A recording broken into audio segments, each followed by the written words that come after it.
Muy bien, mis hermanos, vamos entonces a tener nuestra última clase del día de hoy. Estamos encontrando valor en que hagamos 3, porque así podemos tomar un buen tiempo de preguntas y respuestas al final. Pero vamos a tomar la última clase hablando de que la membresía debe ser voluntaria y debe ser también pactuada o comprometida. ¿Ok? Estoy en la página 11 de nuestro apunte y vamos a trabajar con respecto a este tema. La segunda característica de aquellos que pueden ser parte de la membresía está expresado en la frase, en el mismo párrafo de la confesión: los miembros voluntariamente acuerdan andar juntos conforme al designio de Cristo. Noten, los miembros voluntariamente acuerdan andar juntos. Aunque la membresía a una iglesia local es un mandato obligatorio para todo creyente, el creyente tiene la responsabilidad de escoger voluntariamente a qué iglesia quiere pertenecer. La membresía no puede ser impuesta, debe ser solicitada. El principio de una elección voluntaria demanda de algunos conceptos que deben ser explicados. Muy bien, yo quiero simplemente resaltar aquí, para no perder el audio que estamos grabando, voy a escribir y luego voy a explicar un poco lo que escribo, ¿ok? Pero quiero que se fijen en la palabra voluntario.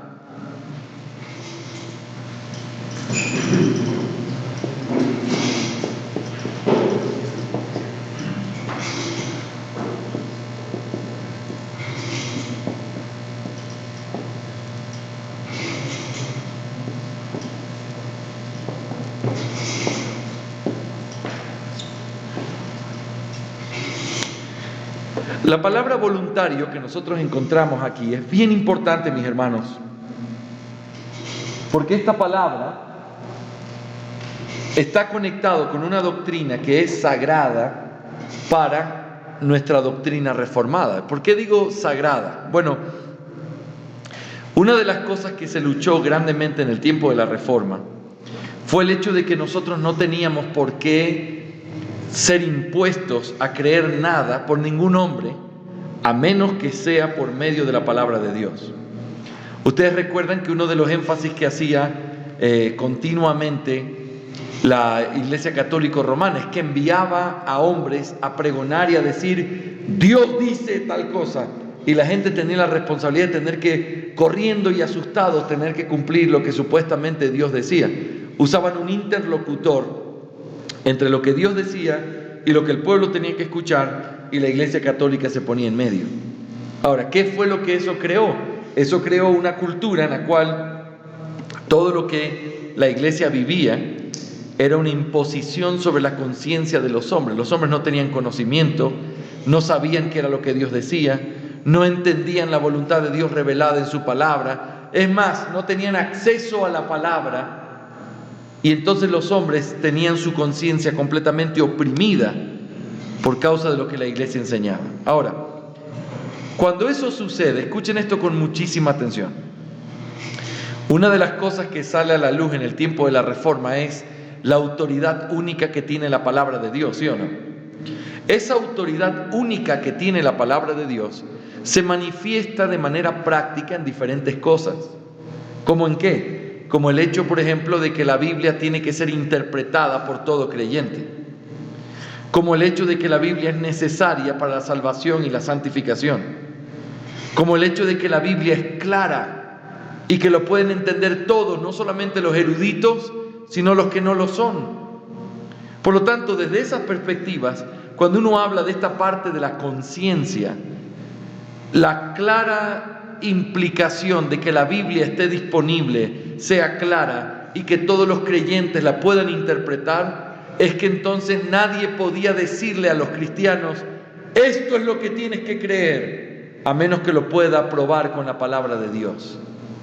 ¿Te acuerdas las palabras de Lutero en esa dieta de Worms, cuando estuvo delante de todos estos cardinales? Las palabras célebres que él dijo: mi conciencia o mi mente es cautiva a la palabra de Dios y por lo tanto no me retractaré de lo que he escrito, a menos que se me pruebe en una limpia conciencia a través de las Escrituras. Eso es precisamente lo que resume este principio. La razón por la cual es tan importante lo que se hizo en la Reforma fue porque se le devolvió al pueblo de Dios el entendimiento de que la palabra de Dios debía ser estudiada y analizada por cada persona, y que con libertad uno podía ir, sabiendo que el Espíritu Santo está en nosotros, ir al texto, estudiarlo y llegar a conclusiones y tratar de vivir conforme a esas conclusiones. Por eso tenemos que aprender a tener paciencia los unos con los otros, porque hay libertad con respecto a ciertas cosas. No que la Biblia le dé permiso a todos para creer lo que quieran, porque la Biblia solo tiene una verdad.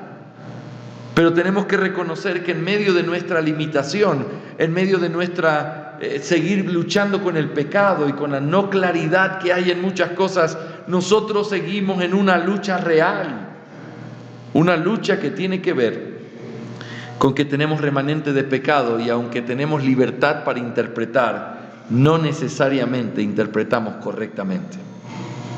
Es por eso que todo creyente tiene la responsabilidad de estudiar bien la Biblia, aprender bien cómo estudiarla, aprender bien la doctrina, y luego entonces ponerse delante de la palabra de Dios. Ahora, debido a todo esto que les estoy indicando, mis hermanos, la libertad de conciencia es lo que es bien importante en este aspecto de la membresía, porque tú tienes que unirte a una iglesia local. Parte de lo que es los requisitos para ser parte de una iglesia local es que quien quiere ser parte de esta iglesia local lo quiere ser porque está de acuerdo con la fe que se predica y con la forma en la que nosotros entendemos la palabra de Dios. ¿Me hago entender? El hecho de que alguien venga y escuche lo que predicamos y diga, hermanos, yo estoy de acuerdo con eso, yo creo que eso es lo que la Biblia enseña. Esa persona se somete voluntariamente a la enseñanza que la iglesia tiene porque la reconoce como una enseñanza bíblica. Y cuando eso sucede, esta persona entonces voluntariamente quiere ser parte de una iglesia local. ¿Me hago entender hasta aquí, mis hermanos? Esto es bien importante. Tú no vas a una iglesia porque creciste simplemente en esa iglesia, o porque en esa iglesia me gusta estar, es cómodo el edificio, o porque esa es la iglesia de mis padres.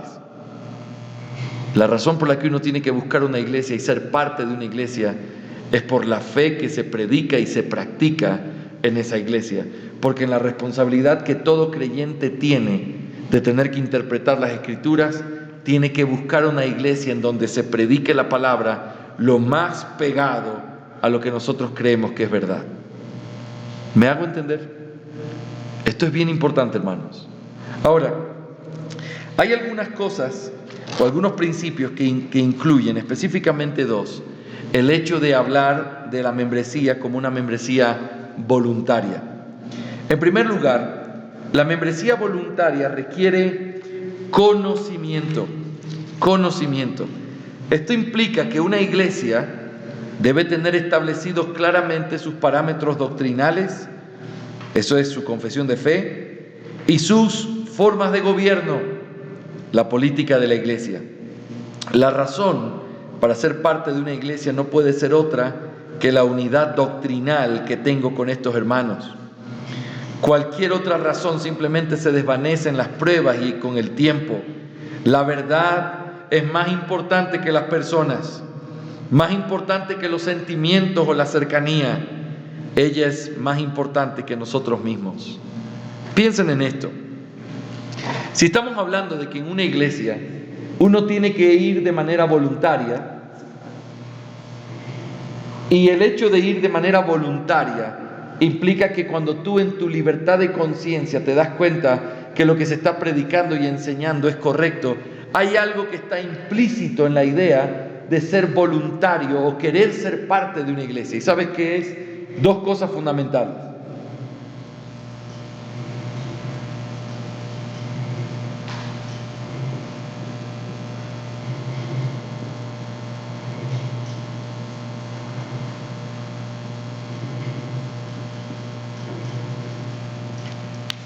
Dos documentos que toda iglesia local debe tener.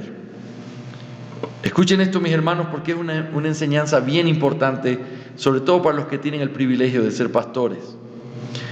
Toda iglesia local debe tener dos documentos importantes que no solamente deben ser sobreentendidos, sino que tienen que estar establecidos. ¿Por qué? Porque si alguien quiere ser parte de la iglesia, y estamos diciendo que para ser parte tiene que ser algo voluntario, significa que esa persona entiende qué es lo que esta iglesia cree y qué es lo que esta iglesia hace en su práctica. Estos dos documentos son una confesión o declaración de fe y una política eclesiástica. Una confesión de fe y una política eclesiástica. Es importante que una iglesia tenga esto porque estos documentos reflejan qué es lo que nosotros como iglesia creemos y qué es lo que nosotros como iglesia hacemos. Yo te hago esta pregunta. Si una iglesia no sabe lo que cree y no está establecido qué es lo que cree, ¿cómo entonces alguien puede querer ser parte de esa iglesia? ¿Bajo qué parámetro? Oye, me encanta esta iglesia, yo quiero ser parte. Si la iglesia no tiene claridad sobre la fe que tiene o sobre la práctica que tiene, la razón por la que las personas querrán ser parte de nuestra iglesia son razones equivocadas. Yo quiero ser parte porque me queda cerca de mi casa. Yo quiero ser parte porque tiene un buen estacionamiento. Yo quiero ser parte porque tiene una escuela. Yo quiero ser parte porque tiene un parque donde mis hijos pueden jugar. Yo quiero ser parte porque aquí mis padres crecieron. Yo quiero ser parte porque tengo 50 años en esta iglesia. Todas esas razones son incorrectas. La única razón apropiada para querer ser parte de una iglesia es que uno esté de acuerdo con lo que dicen y con lo que practican, con lo que creen, con lo que enseñan, con lo que desde el púlpito se va a hablar y con las cosas que se hacen en la práctica eclesiástica. Es decir, cuando alguien quiere ser parte de la iglesia, tiene que saber qué es lo que creemos y qué es lo que hacemos. Cuando hablo de qué es lo que creemos, y me refiero a la confesión de fe, significa cuál es la fe que tiene esta iglesia. Todas estas clases que hemos hecho, las hemos hecho basados en la Confesión Bautista de Fe de 1689, la cual es la confesión de fe de nuestra iglesia en Santo Domingo, de la misión que se está plantando en Quito y de otras iglesias. Y nosotros creemos que ese es un buen resumen de lo que la palabra de Dios dice, es antiguo, histórico, y que ha sido probado a través de los siglos y sigue demostrando que es un buen resumen de lo que la palabra de Dios dice. Hay que ser muy claro sobre este tema y quiero explicarlo de esta manera. Si viene un joven y me dice, pastor, yo vivo conforme a lo que Dios me pide en su palabra, pero ese joven no me dice qué es lo que Dios pide en su palabra, entonces lo que él está diciendo no tiene ningún sentido ni validez. Pastor, yo no hago esto, no hago esto, no hago esto, no hago esto, porque trato de vivir conforme a lo que Dios dice en su palabra. Entonces ahora sí te estoy entendiendo qué es lo que quieres decir. Cuando una iglesia dice, nosotros somos una iglesia bíblica, pero no dice qué es lo que la Biblia dice, no está diciendo nada. Una iglesia tiene que afirmar, esto es lo que la Biblia dice. Esto es lo que la Biblia dice sobre quién es Dios.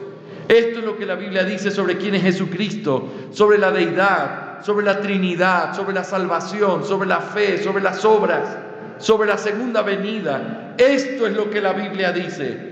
Si la iglesia no lo dice y no lo confirma públicamente, cualquiera que entre por esa puerta y se quiera quedar, se quedará por razones equivocadas y no por las razones correctas.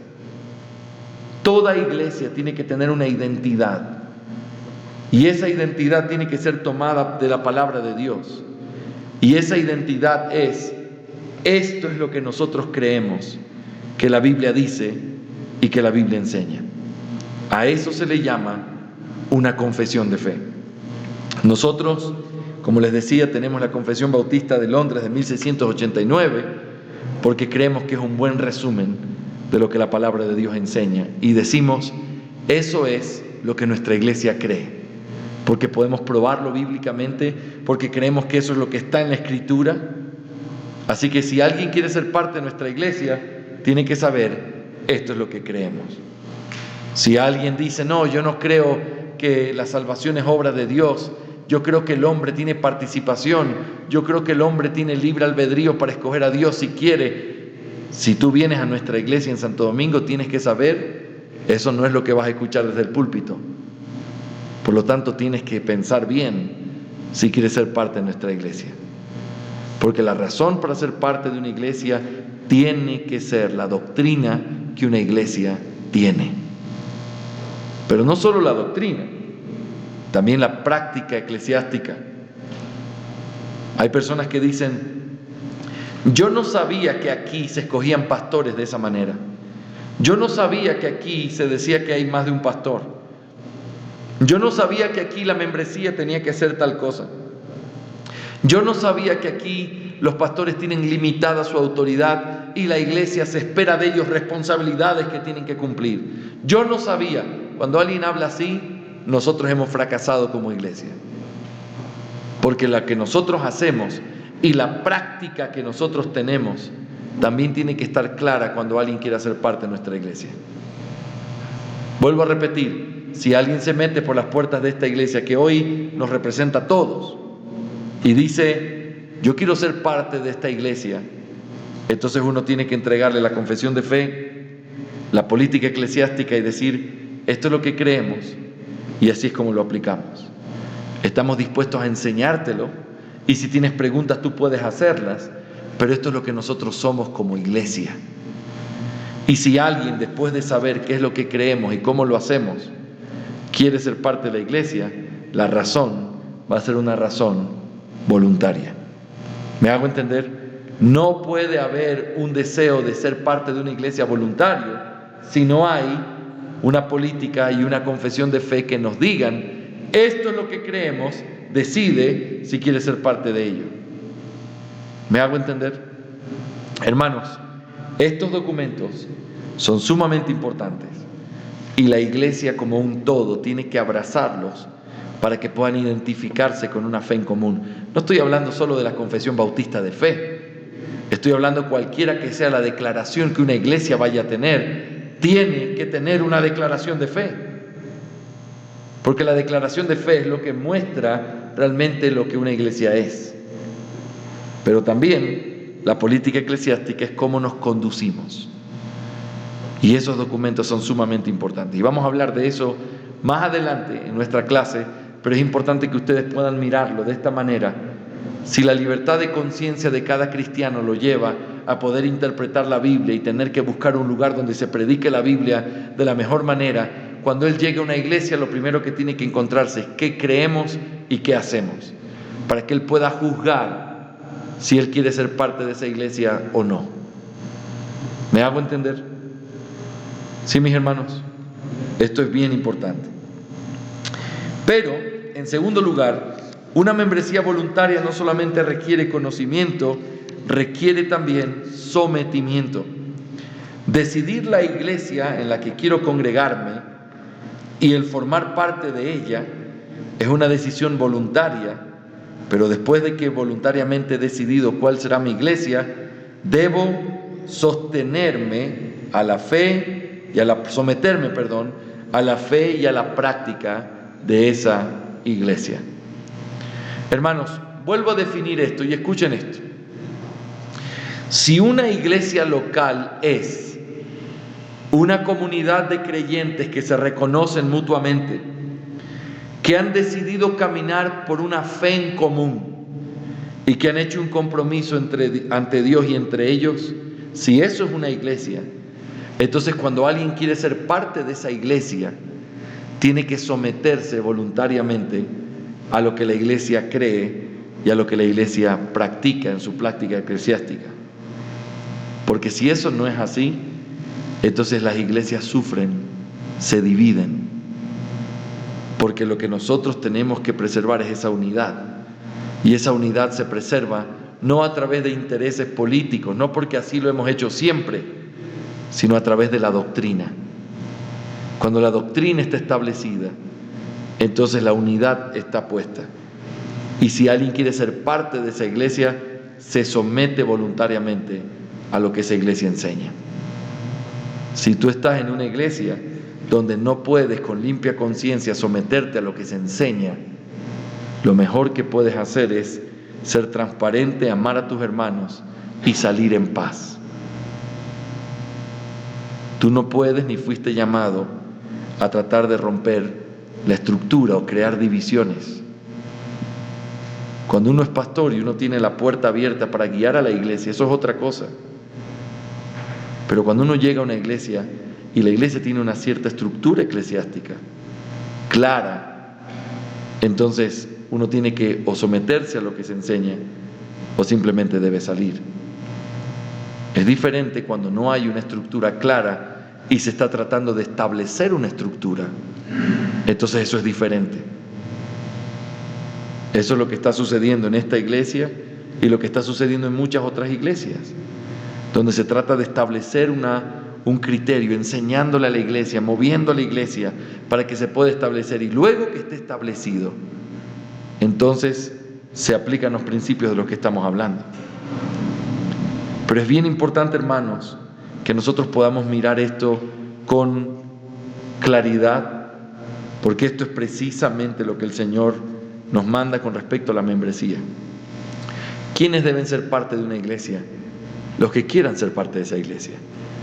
Pero quieren ser parte de esa iglesia porque reconocen que lo que se predica en esa iglesia es verdad y la forma en la que se practican las cosas en esa iglesia es verdad.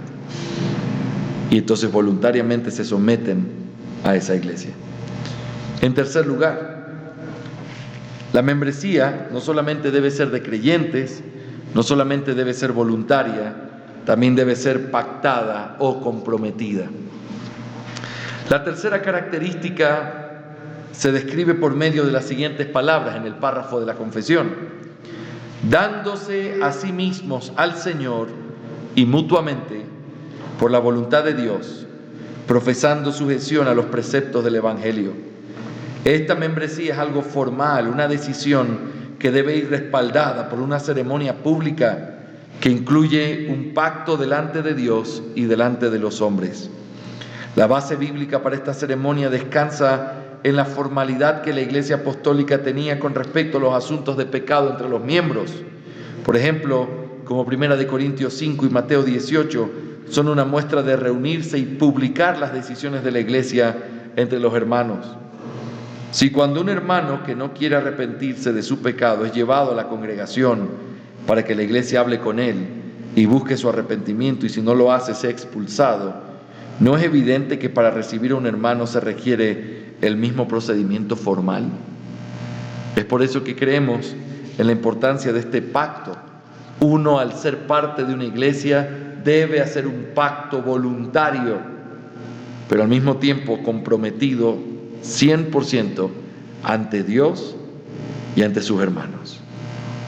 Cuando no hay un pacto, cuando no hay este aspecto voluntario y cuando no hay creyentes, no existe una membresía.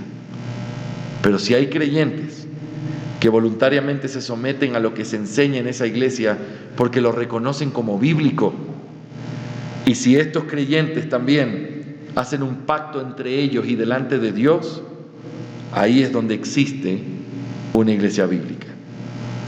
Eso es una membresía. Vamos a la conclusión y luego algunos aspectos para cerrar nuestra clase, y luego nos vamos al tiempo de preguntas y respuestas. Conclusión. Es necesario que concluyamos esta lección haciendo un contraste entre lo que hemos estudiado y los puntos de vista más comunes en las iglesias con respecto a quienes pueden ser parte de la membresía de una iglesia. ¿Qué es lo que está mal en el punto de vista de la membresía aceptada democráticamente? Esta forma pasa por alto la responsabilidad que tiene la iglesia de aceptar en la membresía únicamente a aquellos que sean creyentes, pues la democracia normalmente aplaude la simpatía y lo que uno piensa de alguien, no lo que realmente hay en la otra persona. Aunque la membresía debe aceptar a los nuevos miembros, no debe hacerlo de una manera democrática, no personal, sino después de una evaluación formal y cuidadosa de la persona. ¿Qué es lo que está mal en el punto de vista de la membresía por bautismo? Lo que está mal es el criterio que utilizamos para bautizar a una persona. Muchas veces la única condición para bautizar a alguien es el hecho de que esa persona tenga deseos de ser bautizada, lo cual equivocadamente muchos tratan de defender diciendo que esa fue la práctica apostólica. Sin embargo, la Escritura enseña que todos los que creían eran bautizados. Nunca se bautizó a alguien simplemente por un deseo, sino porque estaban convencidos del señorío de Cristo, lo cual significaba renunciar a su propia vida y su seguridad. Si la membresía de una iglesia se obtiene por medio del bautismo, entonces los que serán bautizados deben ser correctamente enseñados y probados. ¿Qué es lo que está mal con la membresía sobreentendida? Hay muchos problemas con este punto de vista. Al no haber una membresía formal, la membresía estará conformada por creyentes e inconversos y por personas con diferentes puntos de vista que tarde o temprano procurarán hacer escuchar sus ideas. La iglesia debe ser cuidadosa en recibir miembros, porque si no lo hace, puede aumentar en número, pero no en hermosura. En la membresía deben ser recibidos solo creyentes, quienes, conociendo lo que la iglesia cree y practica, deciden voluntaria y formalmente unirse a ella. Amén. Aquí termina nuestra lección, en la que hemos tratado de mirar la iglesia local y sus participantes. ¿Qué quiero decir con sus participantes? Bueno, ¿quiénes pueden ser parte de la iglesia local? Y hemos visto que hay 3 palabras clave para poder entender quiénes pueden y deben ser parte de una membresía. Y quiero que ustedes la repitan conmigo. ¿Cuál era la primera? ¿Qué debían ser? Creyentes. En segundo lugar, voluntarios. Y en tercer lugar, comprometidos. Vamos a repetirlo juntos. Creyentes, voluntarios y comprometidos. Cuando hablamos de creyentes, la iglesia tiene la responsabilidad de ver a estos hombres que han sido salvados a través de ver su corazón por medio de su profesión de fe y su conducta. Cuando hablamos de voluntarios, hablamos de que una iglesia local debe tener claramente acentuado qué es lo que creen y qué es lo que practican, para que cuando alguien quiera ser parte de esa iglesia, quiera ser parte conociendo lo que esa iglesia es, porque una iglesia tiene que ver con creyentes que caminan bajo una fe en común. Y en tercer lugar, también cuando hablamos de comprometidos, hablamos de que una iglesia solamente puede existir cuando, aparte de mi compromiso con Dios, yo tengo un compromiso real, pactado con mis hermanos, de que vamos a caminar juntos, de que vamos a amarnos, de que vamos a cuidarnos, de que vamos a tratar de ser fieles el uno al otro en medio de las diferentes circunstancias en las que uno vive. Eso es lo que el Señor nos muestra, y eso es lo que creo que podría ser de gran importancia si nosotros lo aplicamos en nuestras iglesias. Hermanos, hemos visto en nuestro módulo anterior la necesidad de que haya una membresía. Hemos visto en esta clase, en este módulo, quiénes deben ser los participantes de esa membresía. En nuestro siguiente módulo vamos a hablar el próximo mes de lo que tiene que ver con las responsabilidades de estos participantes y la autoridad que Dios le ha dado a la iglesia local. Así que quiero animarles para que sigamos avanzando en este proceso y que para la gloria de Dios podamos crecer y tener una mayor claridad en este asunto. Terminamos aquí nuestra clase y vamos ahora a abrir un tiempo de preguntas y respuestas.